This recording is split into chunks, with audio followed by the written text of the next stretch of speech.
શિક્ષકો અને મુખ્ય શિક્ષકો માટેની યુટ્યુબ ચેનલ શૈક્ષણિક અને વહીવટી માહિતી માટે શ્રેયસ ડાબર.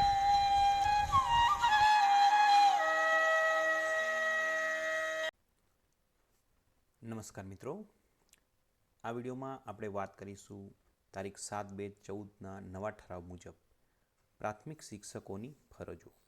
ઘણીવાર પ્રાથમિક શિક્ષકોને કોઈ પણ પ્રકારની નોટિસ જ્યારે આપવામાં આવે છે એના ઉપર બધી ફરજો નોંધેલી હોય છે કે આ ફરજો તમે નિભાવવામાં બેદરકારી દાખવી છે, એના આધારે તમને આ કારણદર્શક નોટિસ આપી છે. તો આપણે એ કઈ ફરજો છે, ટોટલ 69 ફરજો આરટી એક્ટ 2009 અંતર્ગત આવે છે. તો આપણે એ વિડીયો થોડો લાંબો પણ થઈ શકે, પણ આપણે એક ફરજને સમજવાનો પ્રયત્ન કરીશું અને વિડીયોની અંદર તમામ ફરજોનો સમાવેશ કરીશું. એક વખત આ વિડીયો જોશો એટલે પ્રાથમિક શિક્ષક તરીકે જો આપણે કામ કરતા હોય તો આપણને આટલી બાબતો આપણને ખ્યાલ હોવી જોઈએ. તો સ્ટાર્ટ કરીએ. પ્રાથમિક શિક્ષકોની ફરજો જે 69 ફરજ છે એ અ, બ, ક, ડ અને ઈ એમ 5 વિભાગમાં છે. એમાં આરટી એક્ટ 2009 હેઠળ 7 ફરજો છે. નામાંકન સંબંધી જે બાળકોનું નામાંકન થાય એ સંબંધી 8 ફરજો છે. સ્થાયીકરણ એટલે કે બાળકોનું સ્થાયીકરણ થવું જોઈએ એના માટેની 15 ફરજો. ગુણવત્તા સંબંધી ફરજો 21 છે અને સામાન્ય ફરજો ટોટલ 18 છે. આમ કરીને ટોટલ 69 ફરજ છે. એક કરીને આપણે લઈશું. સૌપ્રથમ આપણે વાત કરીએ આરટી એક્ટ 2009 હેઠળની જે ફરજો છે 7. એમાં બાળકોને મફત અને ફરજિયાત શિક્ષણનો અધિકાર અધિનિયમ 2009 જે છે એમાં કલમ 24(1) અંદર આ ફરજો આપેલી છે. શાળાના સમય પ્રમાણે નિયમિત રીતે હાજરી આપવાની થાય છે શિક્ષકે. આ અધિનિયમ કલમ 29(2) અનુસાર નિયત થયેલ અભ્યાસક્રમો પૂર્ણ કરવાના અને તે આધારે મૂલ્યાંકન કરવાનું પણ આપણી ફરજમાં આવે છે. ત્યાર પછી નિયત સમય મર્યાદામાં અભ્યાસક્રમો પૂર્ણ કરવાના થાય છે. 5મી ફરજ છે કે દરેક બાળકની ભણવાની ક્ષમતાની ચકાસણી કરી તેની ઉણપો દૂર કરવાની જરૂરી હોય તેની સૂચનાઓ આપવાની રહેશે. 6ઠ્ઠી ફરજ છે બાળકોની હાજરી, ભણવાની ક્ષમતા, ભણવામાં થયેલી પ્રગતિ તેમજ અન્ય જાણકારી આપવા માટે બાળકોના મા બાપ અને વાલીઓ સાથે નિયમિત બેઠકો કરવાની છે. એટલે કે આ વાલી સંપર્કની વાત છે, વાલી મિટિંગની વાત કરવામાં આવી છે. ત્યાર પછી 7મી ફરજ છે બાળકોને મફત અને ફરજિયાત શિક્ષણના નિયમો જે 2012ના છે એ ગુજરાત સરકારના છે તે એની અંદર 20(1) અને 20(2)માં જે ફરજો ઠરાવેલી છે એમાં આપણે આ જ બાબતો છે અભ્યાસક્રમ ત્યાર પછી એમનું જે કંઈ રિઝલ્ટ્સ તૈયાર કરવાના, પરીક્ષા બાબતની આ બધી એની અંદર ફરજો બતાવેલી છે. એટલે આ જે થઈ ગઈ આરટી એક્ટ 2009 હેઠળની 7 ફરજો. ત્યાર પછી આપણે બીજી જોઈએ બ, એમાં નામાંકન સંબંધી ફરજો છે 8. એમાં પહેલી આપણે જોઈએ તો શાળા વ્યવસ્થાપન સમિતિની કામગીરીમાં મુખ્ય શિક્ષકને મદદરૂપ થવાનું છે. એટલે એસએમસી જે છે એની અંદર શિક્ષકોએ પણ મદદરૂપ થવાનું રહેશે એની કામગીરીમાં. બીજું છે શાળામાં પ્રવેશપાત્ર વય મર્યાદાવાળા બાળકોની યાદી તૈયાર કરશે. સ્થળાંતર કરીને આવનાર વિદ્યાર્થીઓની પણ યાદી શિક્ષક જોડે હોવી જોઈએ. એ યાદી તૈયાર કરવાની. નામાંકન એટલે નવા બાળકોનું એડમિશનની બાબત છે. ત્રીજું છે કન્યાઓ, સ્થળાંતરિત વિદ્યાર્થીઓ અને વિશેષ જરૂરિયાતવાળા બાળકોને પ્રવેશથી વંચિત ન રહે તે પણ ખાસ જોવાનું છે. ત્યાર પછી ચોથું છે ફરજિયાત શિક્ષણ મેળવવા પાત્ર બાળકોને શાળામાં દાખલ કરવા અને નિયમિત હાજર રહે તે માટે વાલીઓને સમજ આપવી. ફરજિયાત શિક્ષણ એટલે કે જે 6 થી 14 વર્ષનું જે બાળક છે એને આપણે દાખલ કરવાની વાત છે, વાલીઓને સમજ આપવાની વાત છે. ત્યાર પછી 5મું છે વિદ્યાર્થીને વર્ષ દરમિયાન ગમે ત્યારે ઉંમરને ધ્યાને લઈ શાળામાં દાખલ કરવાના રહેશે. એટલે 6 થી 14 વર્ષનું બાળક હોય ગમે ત્યારે તેની ઉંમરને ધ્યાને લઈ જે તે ધોરણમાં એને દાખલ કરવાની વાત કરવામાં આવી છે 5મી ફરજમાં. 6ઠ્ઠું છે તમામ વિદ્યાર્થીઓ વાલીઓ સાથે જીવંત સંપર્ક રાખવાનો, વાલી સંપર્ક રાખવાનો થાય છે. 7મું ગામની સાક્ષરતા વધે, કન્યા શિક્ષણનું પ્રમાણ વધે તે માટે આયોજનબદ્ધ પ્રયત્નો કરવાના, એ પણ શિક્ષકની ફરજમાં આવે છે. 8મું છે મુખ્ય શિક્ષકને સ્થાનિક સત્તાતંત્રને સોંપેલ વિસ્તાર આરટી અધિનિયમ 2009ની કલમ 9 હેઠળની કામગીરી માટે એ મદદરૂપ થશે. એટલે કે જે શાળાની બહારના જે બાળકો છે એ વિસ્તારમાં કોઈ રહીને જેના સર્વેમાં મુખ્ય શિક્ષકને મદદરૂપ થવાની વાત કરવામાં આવી છે. ત્યાર પછી આગળ જોઈએ 9મી ફરજ. એટલે આ નામાંકન સંબંધી 8 ફરજો પૂર્ણ થઈ.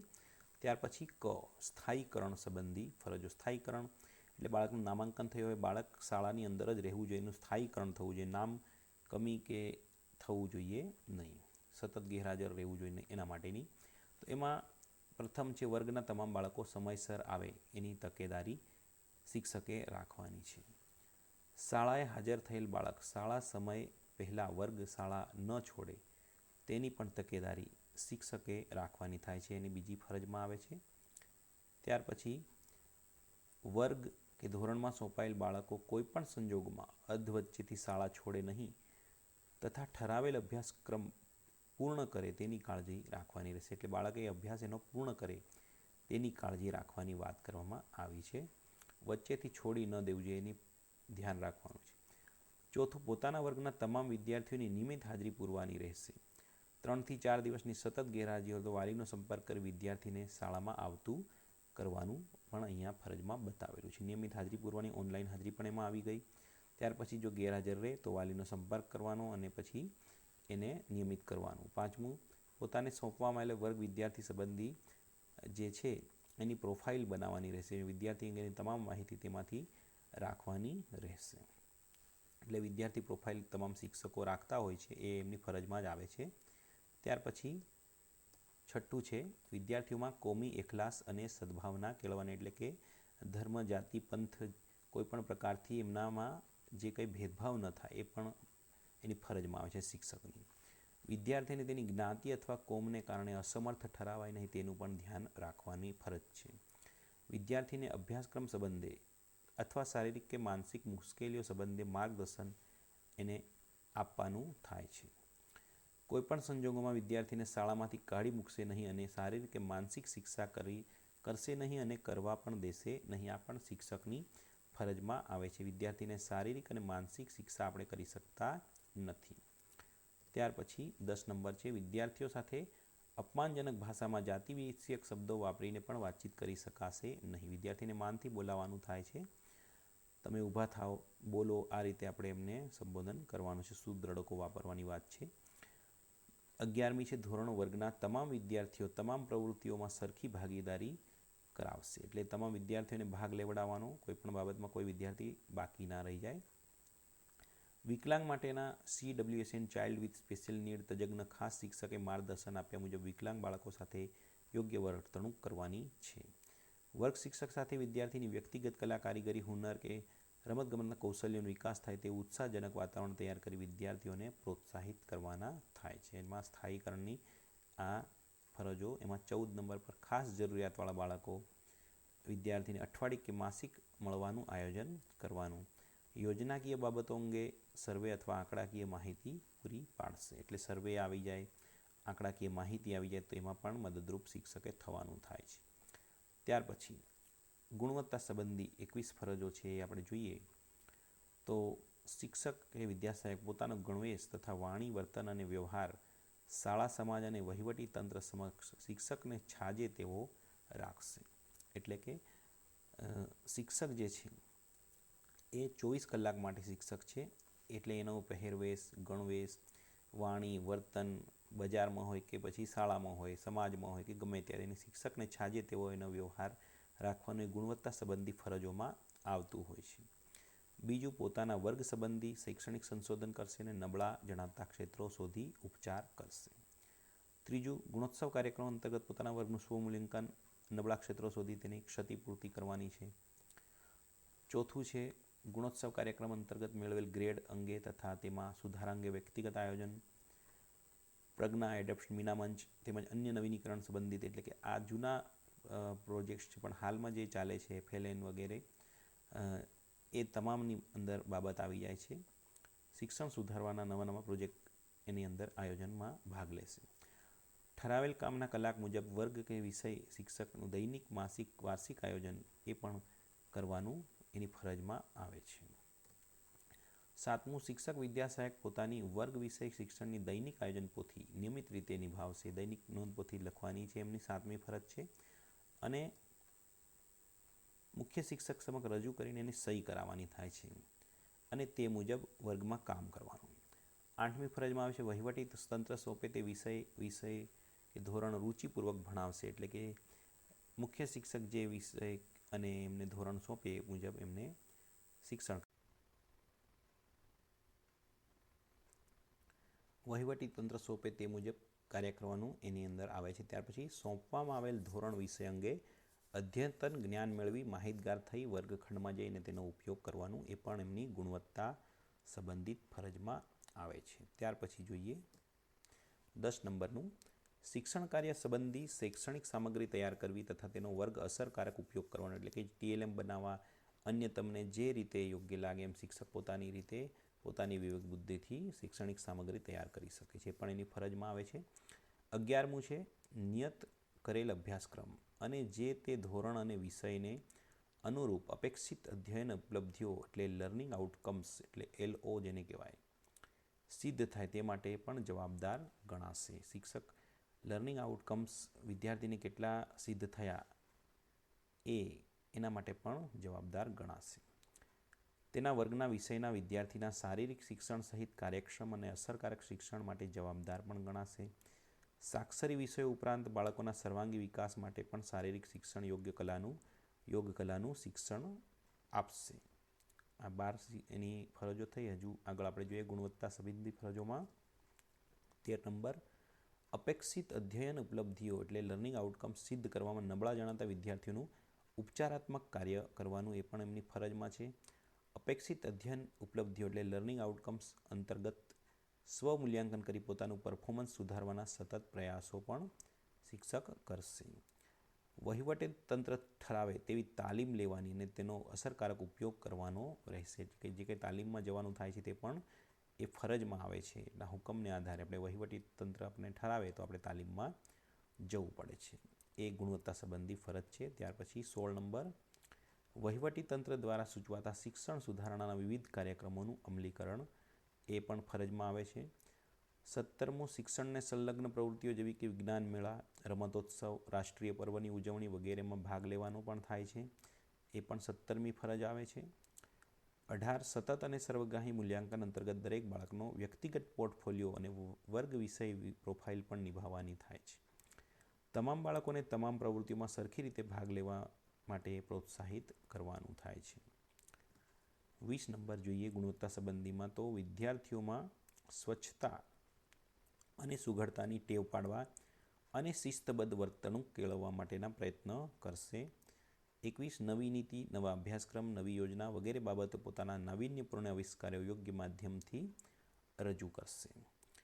એટલે આ જે પોતાની રીતે કંઈક નવા આવિષ્કાર કર્યા હોય તો એના માટે પણ આખું આયોજન થતું હોય છે. એમાં પણ ભાગ લઈ શકે છે શિક્ષકો. ઇનોવેશન ફેરની આપણે વાત કરીએ છીએ. ત્યાર પછી સામાન્ય ફરજો આપણે જોઈએ 18 ફરજો છે.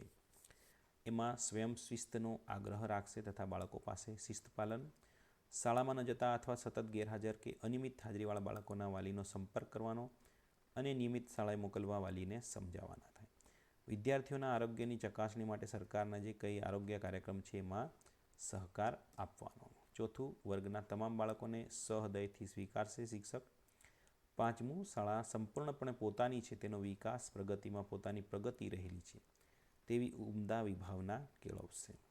એટલે કે શાળાના ભાવાવરણની અંદર મદદરૂપ થવાની વાત છે. શાળાના તમામ કર્મચારી, વિદ્યાર્થીઓ, વાલીઓ, નાગરિકો સાથે સૌહાર્દપૂર્ણ વાતાવરણ. શાળાના તમામ કાર્યક્રમોમાં પોતાનું યોગદાન આપવાનું રહેશે. બાળકના સર્વાંગી વિકાસ માટે વાલીઓનો સહકાર મેળવશે. એટલે શાળાનો કોઈ પણ કાર્યક્રમ હોય તમામ શિક્ષકો એમાં રસ લે, બાળકોનો સર્વાંગી વિકાસ માટે વાલીઓનો સહકાર મેળવશે. ત્યાર પછી 9મું છે વર્ગ અને શાળાના વિકાસ માટે વાલીઓને સહયોગ આપવા માટે સમજાવવાનું છે. સમાજને મૂલ્યવાન, સંસ્કારમય, ઉત્તમ નાગરિકત્વ મળે તે માટેની ભાવના સાથે ફરજ અદા કરવાની વાત છે. ગામ અને સમાજ સૌહાર્દપૂર્ણ વાતાવરણનું નિર્માણ થાય તથા પોતાના તથા શાળા તરફ હકારાત્મક અભિગમ કેળવાય તેવી પ્રવૃત્તિઓનું આયોજન શિક્ષકે કરવાનું એની સામાન્ય ફરજ છે. 11 નંબર. 12 નંબર આપણે જોઈએ તો વહીવટીતંત્ર વખતોવખત નિર્દિષ્ટ કરે તેવા નિયમોનું પાલન કરવાનું. સોંપવામાં આવેલ કામગીરી નિષ્ઠાપૂર્વક બજાવવાની. શિક્ષણ સંલગ્ન સંસ્થાઓએ સોંપેલ વિવિધ યોજનાકીય કામગીરી કરશે તથા યોગ્ય સહકાર, સલાહ, સૂચન મેળવેલ તાલીમ અંગે માળખામાં જરૂરિયાત જણાય ત્યાં કંઈ સુધારા માંગવામાં આવે તે પોતાની સ્પષ્ટ અભિપ્રાય રજૂ કરશે. એટલે ફીડબેકનું ફોર્મ આપણે ભરીએ છીએ તેની વાત છે. 16 મુખ્ય શિક્ષક તથા તેનાથી ઉપરના અધિકારીઓના સૂચનો ગંભીરતાપૂર્વક લઈ તેનું અમલવારી કરવાની એ શિક્ષકની ફરજ છે. 16 નંબરની પોતાને સોંપવામાં આવેલ સરકારી યોજનાકીય નાણાં ઠરાવ્યા મુજબ વાપરશે તથા તેના હિસાબો રાખશે. શિક્ષકને જ કોઈ ગ્રાન્ટ આવ્યો હોય ને એમને પ્રજ્ઞાની ગ્રાન્ટ છે દાખલા તરીકે, તો એના બિલ વગેરે એમને સાચવીને હિસાબ રાખવો પડે. TLMની પહેલાં આવતી હતી એ રીતે. પછી 18 નંબર નવી નીતિ તથા અભ્યાસક્રમ, નવી યોજના વગેરે બાબતે પોતાના નાવીન્યપૂર્ણ આવિષ્કારો યોગ્ય માધ્યમથી રજૂ કરશે. ઉપરોક્ત તમામ બાબતો ઉપરાંત સરકાર દ્વારા વખતો વખત જે હુકમો સૂચના બહાર પાડવાનો તેનો અમલ કરવાનો થાય છે. આ રીતે કુલ 18 પ્રકારની સામાન્ય ફરજો થઈ ગઈ. એટલે આ રીતે શિક્ષકની જે કંઈ ફરજો છે આપણે જોઈ, એમાંથી તમે કેટલી આપણે તમામ ફરજો આપણને ખ્યાલ હોવી જોઈએ. જે કંઈ આપણે શાળામાં કામ કરીએ છીએ આપણી ફરજમાં આવતું હોય છે. આવા શૈક્ષણિક અને વહીવટી વિડીયો જોવા માટે સબસ્ક્રાઈબ કરો આપણી channel Shreyas Dabur. Thank you for watching. આજનો વિડીયો આપણે અહીં જ પૂર્ણ કરીએ છીએ.